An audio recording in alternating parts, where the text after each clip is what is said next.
I kind of just expected someone really like, I don't want to say professional because you are professional, but I mean like wearing like a suit. And welcome to this video episode of the CT podcast, especially for World Social Work Week. Introduce yourself. Yeah, so my name is Josie.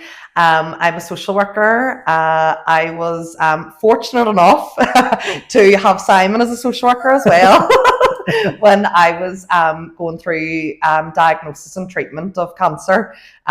So that was many moons ago, Simon, and we haven't aged a bit. That's the Botox. Yeah. What were you diagnosed with? Yeah. When roughly was that, and what was your treatment like? So I was diagnosed with non-Hodgkin's lymphoma, and that was in 2017. So that is when I met yourself, Simon. So yeah, it was just all happened very, very quickly in a lot of different hospitals and things like that. And the diagnosis did come quite quick. And then I think as well, at that time, Simon, I was introduced to you quite quickly.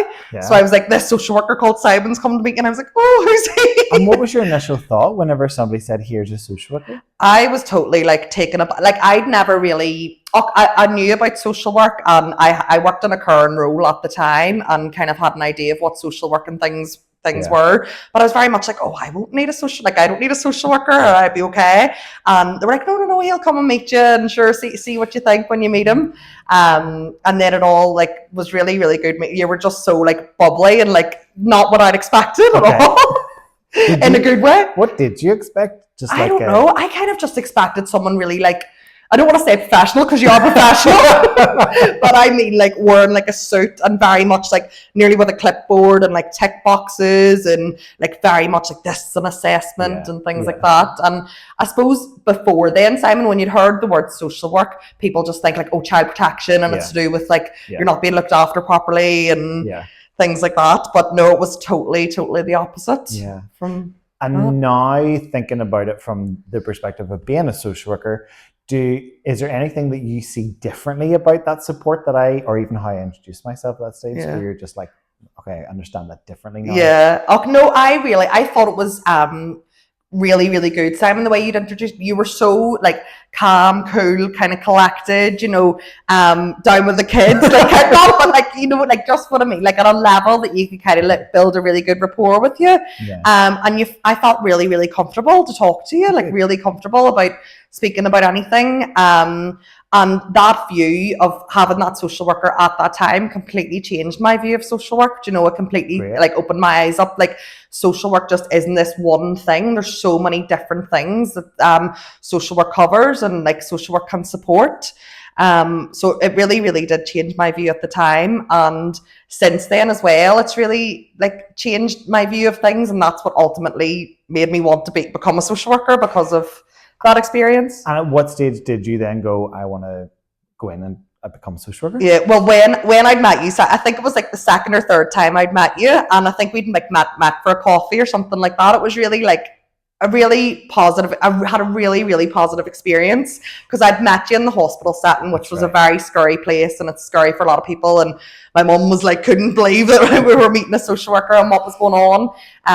And then talking to you like on a one-to-one level and understanding, you know, all the supports that you could offer to me, but not just me, like my whole family, like the support that you give my siblings and my parents, you know, it was really, really invaluable. And it really opened my eyes that there's a different side of social work here that I haven't known about. Yeah. And it really made me want to pursue something like that, to give that level of help and support back to people going through that such like really difficult, hard, dark times. You know, you were kind of like the light in it and brought the brightness and the humor and that really well needed support. You know, things you wouldn't even think about as supporting my siblings with different things. They were going through exams and GCSEs and different things like that, and supporting them through that, like, was really, really invaluable, because like the cancer diagnosis didn't just affect me, it affected my whole family, because my siblings were quite young at the time too.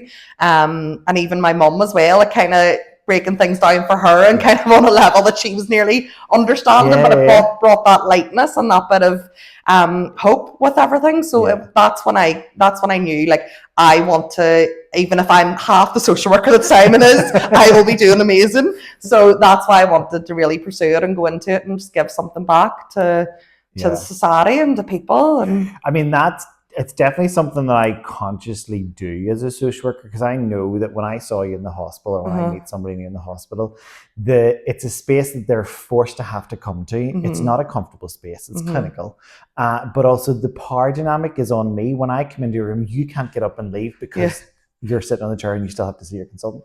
So I always like to then go out, either see somebody in their house soon afterwards, or meet them in community, because you welcome me into your house and you kind of sit on the sofa comfortable in your pajamas or whatever you're wearing. And I just think that changes the whole conversation and the whole interaction. Yeah, and it is really invaluable, that type of thing, Simon, home visits and meeting in the community rather than meeting in that hospital setting. It really did give that kind of relief and things from, all the clinical aspect of things. It really was like embodying the whole social aspect of social work. And then starting into social work then, okay. How was your training? How did you find the 3 or 2 year degree? So I did the 2 year route. Okay, you had previously done a degree. Yeah, I did a degree before, and then applied for the 2 year route and got into that. So. And how did you find the training for, like, you've got your placement in your year 1 for 85 days and your placement of 100 days in year 2. How did you find that? I actually really, really enjoyed that, doing that degree. My first degree, I always call it like a trial run because I didn't really enjoy it. I was like, this isn't for me. But when I did social work, I was like, this is actually for me. Like, I feel like I really understand everything. Like, I really fit in. One thing I'll say as well about is the support. See, everyone else that's in doing social work with you, they're all like the best kind of people to be in with, because they're all so supportive, and we all want to help each other on and kind of spur each other on. And we were always in the library together, and if you were worried about something, other people were providing support to you and saying like, oh, come on, you can do it. And more so than, even I find it more so than my first psychology degree, where I just find it was a huge degree class. No one really knew anyone. Whereas this is where maybe it's just because people were much more compassionate and understood. I was also an older student. I was later. I didn't kind of come out of school and do social work, so I feel like there was a maturity in that class. Yeah, there definitely was. That's what I found as well, Sam, because I did psychology first too, and it was like you were in these lecture halls and it was huge, like all these people, and like no one like looked at each other or talked to each other. And then when you went into the social work degree on the first day, like you were literally talking to everyone, and everyone was like, "Hey, how are you? And my name's this," and it was because I was a wee bit older too. I didn't just come straight out of school, but everyone was just so supportive. You could speak to anyone in the class, and I think that's what got you through like the term times of going back and having to do assignments and deadlines and things like that, and having to be really kind of academic. And everyone was so supportive of that. But I loved as well, like the tutors were really, really good because they're social workers themselves too, so they have that background and they're able to kind of have that compassion, that empathy with people. So I found it really, really supportive. And then the placements, I really, really enjoyed the placements too. Now they're intense because it's like you're going into like this full-time job and this new environment and new people, but you're still learning at the same time. So you have to remember that you're kind of doing the role of a social worker, but you're still doing the academic and the assignment side of things. It's a lot, isn't it? Like when you think about it, you're doing 85 days or 100 days straight, and you're doing a full-time social work job, which you don't get paid for. You get your bursary and almost too. But if you're working, like I was working in retail alongside that. I had to as well. So, you have to. So it was just kind of, you still worked at the weekends and things like that. And you were, it was just like, I sometimes wonder how I got through it, because I can only do Monday to Friday now. I couldn't even think of taking on extra hours.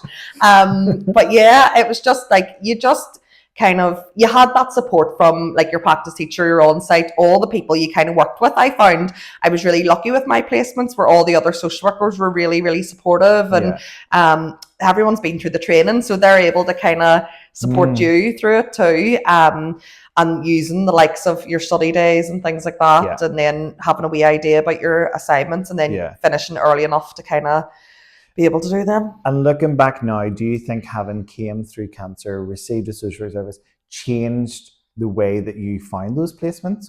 Yeah. No, I do think it definitely did. Do you know what? Going through the cancer experience and things like that really made me want social work, and it really made me want to be a social worker that worked with young people with cancer and things like that. But that doesn't always work out like that. Whenever you go into your placements, then you kind of find your feet and think, oh, I actually really enjoy this, or I really enjoy working with older people, or enjoy working with all different ages. But it did. I thought, Simon, it really going through the work and the support from yourself built up my confidence, I think, a lot. So that kind of made me like more confident in going into placements and going into roles, knowing that had the support from yourself and been around a lot of different young people too, and going to like different residentials and things like that, and seeing the way your role kind of worked. And then how, slotting in then the placement side of things, and being different roles and different social work teams and things like that. And then obviously you graduated and you're now a fully fledged social worker. How has having been through cancer changed the way that you work with your clients or work as a social worker now? Yeah, I think it really makes you really compassionate and like have like a lot of empathy for people too. And going through the system yourself and being like a service user of, a support team and of a team like yourselves, it really opens your eyes to be like on the flip side of things.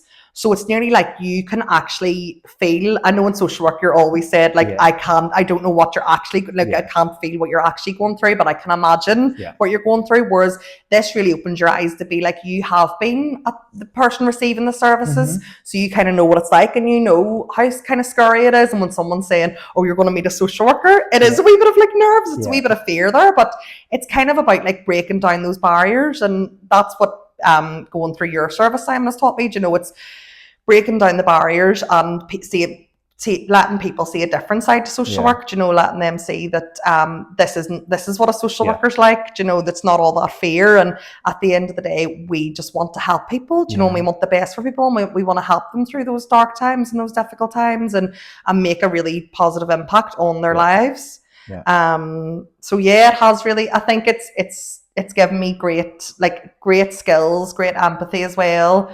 Just being on the other side of things to then going and being in that professional role as a social worker. What would be some of the strengths that you bring to your social work role, haven't had all of that experience, or some skills? Strengths and skills. Now it's like, this is like an interview for a social work job. This is tuning in. Knowledge, skills, values, right? Let me think here, round them off. I think, as I said there before, about the confidence as well. And even the confidence, I found it really, really beneficial, Simon, when we met other people, young people that were diagnosed with cancer, and it meant we were engaging in different things and sharing ideas and, I really grasped and really understood the peer side of things, and I think they're trying to bring that a lot now into social work too, peer-led activities, and especially in mental health as well. And even that group work side of things, it really opened my eyes to that and how important that is. So just one small aspect of social work, but I really feel like I'm a great advocate for that. But I also find as well carers, because I feel like as well, Simon, you were so person-centered, but also taking into consideration the whole family system, all, even thinking back to my own experience, everyone that was in my family, and how to support them and best support them, because sometimes it was nearly more difficult for my mum going through the diagnosis than me. I hear that a lot, is that sometimes the young person who's going through it is quite resilient, but actually it's everybody else around them. And I often kind of use the term that, mum and dad would want to reach inside you and take the lymphoma and put it inside themselves, but they can't. And they want to do everything for them, but now there's doctors and nurses doing it. And it's so disempowering, I think, sometimes for parents. But we need to recognize that as social workers, because the struggle that a parent's experience is just as real as the person who's going through the treatment. So they tend to get a lot of support and intensity to it, whereas the parents get. And I think that was just so vital, Simon. It's using that approach of the whole systems, bringing in your theories and all this here of everything around that actual young person, and that's what I engulf in my practice now, and hope to continue to engage in that, working with carers a lot. But also it's about kind of looking at the person and knowing the difficulties that they're facing and the difficult times, and giving them that space and that time to kind of use you as a soundboard too at times. Like I just say to people, just open up, tell me how you're feeling. I'll sit here and listen. It's all directed from them. What works for them, and making sure it's engulfing that person-centered and partnership working. I think people underestimate the role of just being present, and just listening, just being there. Because I think sometimes it can be so hard for people, because they're like, I've got an hour to do that visit and then I need to go, but actually that hour could might need to be 4 hours, might need to be 3 hours, or it could be 20 minutes. It just depends on the person. So there's a gift in sometimes just being present and listening to people, isn't there? That is vital, I think, as well, Sam. It's really, really important for people just to be there for them, and just to listen, you know, and provide that support when needed. Stay there for an extra hour if you can, you know, and making time for people, you know. It is so difficult in the society that we're in now, and time constraints and things like that. But it's just about doing your best. Yeah. Do you think your experience would have been different had those groups opportunities not existed? I think so, definitely, Simon. Yeah, I think those group systems and the peer support that I received was like completely invaluable. It made you feel like you're not going through this alone. There's like you're very young and you've got cancer and this is awful, but there's other people in the same boat as you that are going through this. And it was amazing to meet them and see them and hear their stories and, you know, tell them your story, and they could provide advice. Oh, this helped me, or this, I had the same kind of cancer as you. And I just find that unbelievable. And even like the friendships that I've made through going through, you know, all the diagnosis and meeting people through all the groups and residentials and things like that.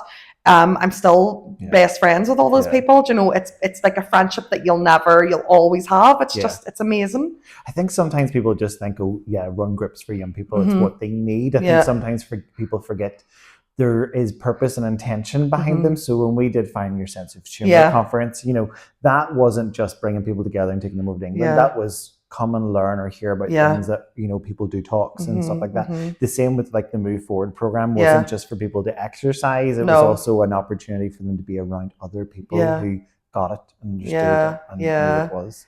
Those things are absolutely vital, I believe, Simon, to social work, you know, and especially working with young people with cancer and stuff too. It's really, really needed. And even at the time, I remember you said, oh, we've got this residential. I was like, I'm not going to a group. What am I going to do there? And then I went and I loved it. I was like, when's the next one on? Do you know, like, brother came to he came to, and he loved it too. Do you know, it was just like, that's what I mean. The whole, like, all the family get, like, you know, involved and things like that. It was just, it's supporting, but it's learning as well. Like, you're learning about so many things. When we went to those conferences for Find Your Sense of Humor and things, like all the amount of information that I took away from that too. Do you know, all the learning and things like that. It was brilliant. And I would imagine it maybe wasn't at the time that you realized that. Did it come maybe a little bit later? Yeah. When I was going, actually doing my social work degree and coming to the end of it and getting a job and stuff, it was then that all these things, you know, that I was realizing that all these things were so important, and all the things that I'd learned along the way, you know, being open to the service for a few years, like it really, really was invaluable. Like it was brilliant. Over the years, you've been involved in a load of different kind of, I suppose, what the buzzword of PPI, but for us, it's kind of like participation or voice, as in you've had a say and you fed into how we do things in Northern Ireland as a charity. Do you think that's important for the future of social work, that we start to listen more or include more the people who access services? Yeah. Oh, definitely, Simon. I really, really do. I'd be a big advocate for that. I think it's all about, you know, the person that goes through the service, and then they can give their feedback to help, you know, like, and also as well to explain like what was good, what worked really well, what we could have more of, and things like that. I think it's really vital to hear it from the actual person. It's all about service user experience, I think, as well, even across, you know, all sectors of social work. It should be and that's why I think there is so much about feedback now, and, you know, we should be asking people for feedback a lot more to grow and expand and improve things. Because you're on the risk of then creating a service that's led by staff rather than by the people that If you were to give advice to somebody who's about or thinking about starting social work as a career, what would that be? Yeah, I would say go for it, because we need more social workers. No, I would say definitely, if you've got that bit of a passion in you and you're even considering social work, that's already like the first step, I think, because you already have that want and need to give back to society and to help people, and it's showing that you have that compassion. I would say definitely give it a go. Seek support. Do you know what really helped me as well, Simon? Seeking support from other social workers like yourself. Do you know, talking through it with you about I'm applying for social work. What do you think? You give me your views about you as a social worker, you know, and I think that was really invaluable too. That was really, really important to kind of get a view from someone that's in the role. So don't be afraid to reach out to people that are social workers and find out a wee bit more information. And I would just say, yeah, if you have that in you, just go for it, because it takes a certain kind of person. And I think if you're thinking about it, definitely pursue it. Finally, if you could sum up social work into one word, what would that be? Fabulous. No, I'm trying to think of. I think. Oh, I really do love being a social worker. It's hard to put it into one word. I really, really do genuinely love my job. And I think you're the same too, Simon. You know, you can tell that you just enjoy doing what you do. And I really, really do enjoy it. Now, it is difficult, and it is tough, and there's difficult days. But the thing as well is your day flies in, and no 2 days are the same. That's what you'll always notice. But yeah, I suppose it's just, I would say probably rewarding.